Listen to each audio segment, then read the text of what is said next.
Okay, so I decided to go ahead and talk to you all about what I've done new with my Tahoe. Obviously, I have a trailer, and we'll go over that as well. But first, so I did get my shocks in. I ended up going with the Bilstein 5100s, the stainless steel ones. So I am very pleased with them. Go ahead and show you that. I've made 2 trips with them, about 20 hours worth of towing this trailer, and then obviously my daily.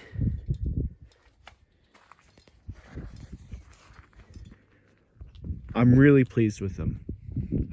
They do great. They look good. They support the vehicle quite well. My other shocks were pretty much going out. One was completely out and one was getting there. The reason I went with the 5100s was not only because of the stainless steel, but they're also made for your off-roading vehicles with your oversized tires and rims. And so they'll hold up a lot longer than your normal yellow and blue ones, which are a cheaper price. So if you don't have oversized tires or a lift or anything and you're okay with that color, they're pretty much perfect. So also the reason I'm doing this on the side of the road is because I ran out of gas. So I've honestly never ran out of gas before, but there's a first for everything. And it's honestly not the worst spot to run out of gas. And plus I do have it on my insurance, so they're coming to give me gas. It's okay. I'll take one for the team. But we did come back from Yellowstone. It was beautiful there. We only made 1 pit stop though. It was just a weekend trip because we were getting a new dog for my wife.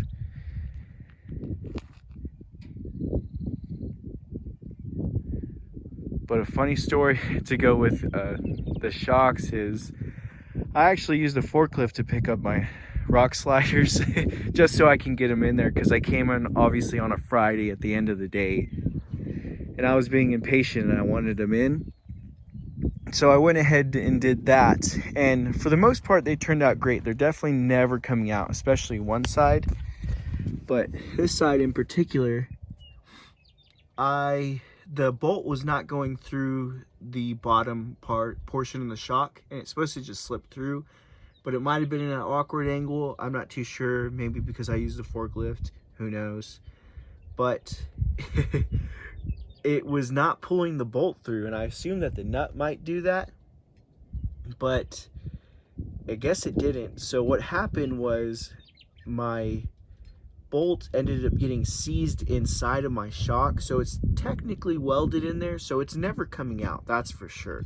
So in theory I could always wait until I have to replace my shocks again, but a gentleman that I talked to said it may not be the best wear on the mount because it's supposed to spin freely.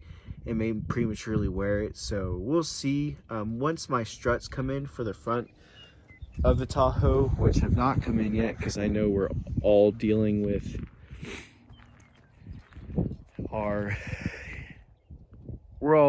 inventory that's taking forever to come in. So they should be coming in the middle of this upcoming month, and I will let you know how they ride.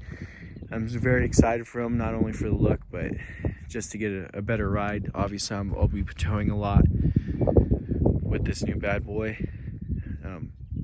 But yeah, I couldn't be more pleased with the shocks. They hold up well, they tow well, they look good, and I recommend them. So I definitely get them twice. They're obviously a fraction of what other shocks or struts will cost you, and you honestly just can't beat them. The inside is a little tossed around, but you pretty much get your queen size bed in here. It's enough room for just sleeping, not a lot of storage underneath the bed. That's what it'll have underneath there. Your heater, your circuit boards that you need, and just your extra space, your TP, your fire extinguisher. It comes with the exterior radio. I'll probably never use it. Your thermostat in there, your AC unit that is interchangeable, I believe, if it ever goes out, and a little cubby. It is hooked up so you can get solar panels with it, but it's just a trickle charge. So that what that means is it's just enough to keep your battery from dying. So you're not going to be able to run an air conditioning unit, and maybe not even your heater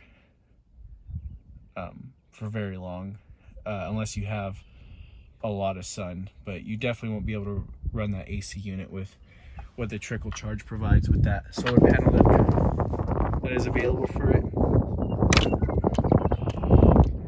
So this is the kitchen. It comes with your microwave, your fridge, your sink, and your 2-burner stove. And the heater works fantastic in this thing. It's still pretty nippy where we're at and where we've been camping. We just came back from Yellowstone. We made a quick trip, so I didn't really get much of anything there while we were there. We did see Old Faithful. It was all right, I guess, if you're into that kind of stuff. I just like the hiking. But the difference, I'll get back to that, is it does come with the awning as well. I haven't used it because it's always windy here, and it's always been windy where I'm at. So I'll try to get a picture of it out eventually on one of my future videos. It does come with the AC unit. It's pretty nifty.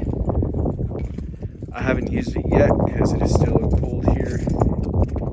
So I don't have a lot of complaints with this setup with the trailer. The only thing that I could say in the month that I've had it is I've gone over a lot of rough areas, obviously off, dirt paths, dirt roads. And my refrigerator doesn't want to kick on the propane. It'll click, I can hear it clicking, but it's almost like it's not igniting it. So I'm not sure what that's about, but I'm going to try to get it looked at, and we'll see what's going on with it. But other than that, it's been really great. I've really enjoyed it. It's great when you're just trying to get inside and sleep. We do a lot more driving than we do anything else because we want to see all the beautiful spots, and we have dogs with us, so we want to check out everything all at once. But let me know if you want to know anything else about the teardrop or the shocks, and I'll update you when the struts come in with any questions that you might have, and